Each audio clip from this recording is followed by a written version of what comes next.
So here it is after it's had, you know, and I hurried it with the heat, after it's had a chance to harden up. It's still, you could almost mark it with your fingernail, but it'll be fine for the saw blades.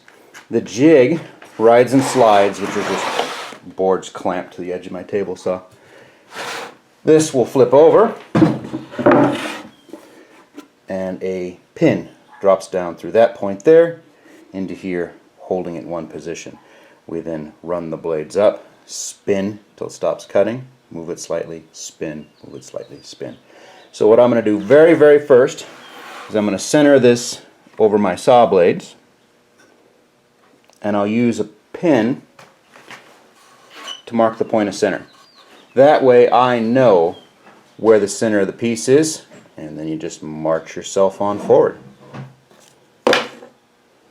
I'll put some great big weights up here, 4 or 5 pounds, just to keep the whole thing from jumping around, though these things are heavy on their own right.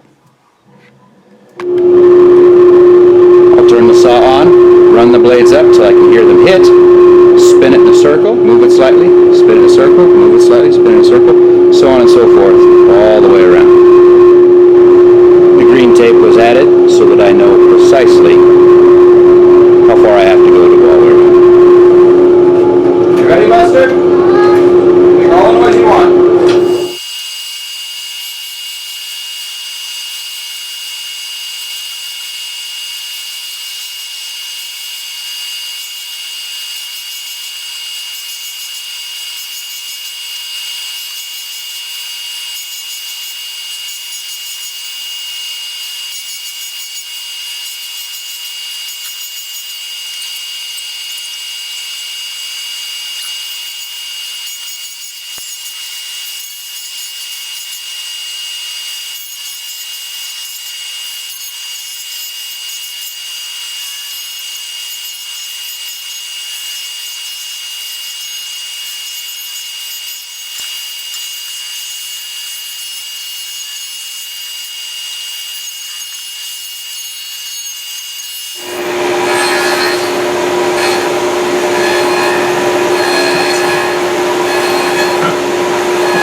This is where we sit right now.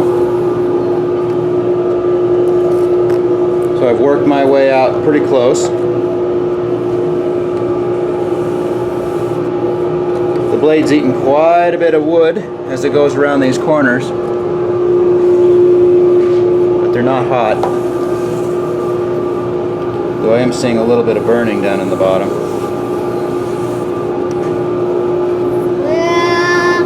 And I was moving pretty fast through here, so I've got a lot of ridges and stuff. And when I clean it up, I'll definitely have to go back and go slower. This is just flakes of sawdust of hardwood. I've got to mark where I was, and I can now measure where I need to go. And where I need to go is going to be right about here. So, once again, as I get closer. Now, you might have noticed that I was spinning the bowl backwards for most of the cut. But when it started, no, saw's not unplugged. Get your hand out of there. But once I started getting into this, it didn't like it. It didn't like it at all, turning backwards. So I turned it around and spun it the proper direction so that we're feeding into the blade. The downside is it wants to tug a bit. So you got to take smaller bites and really sort of control it with your hands. But we're getting there.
on just leaving it this time. No, you're got to fill this with epoxy. Look at the burns on this side. Yeah, it's struggling. It really doesn't like. Hardwoods. Well, cutting this deep. It's not a fan. But it's making it. So now we got a nice clean lip all the way around. It's a little thin right there. That is not what I wanted. But it is what I ended up with. So I'll reset the entire jig. We'll go back to the center. We'll raise it probably 1/8 of an inch. Cut all the way across the bottom again.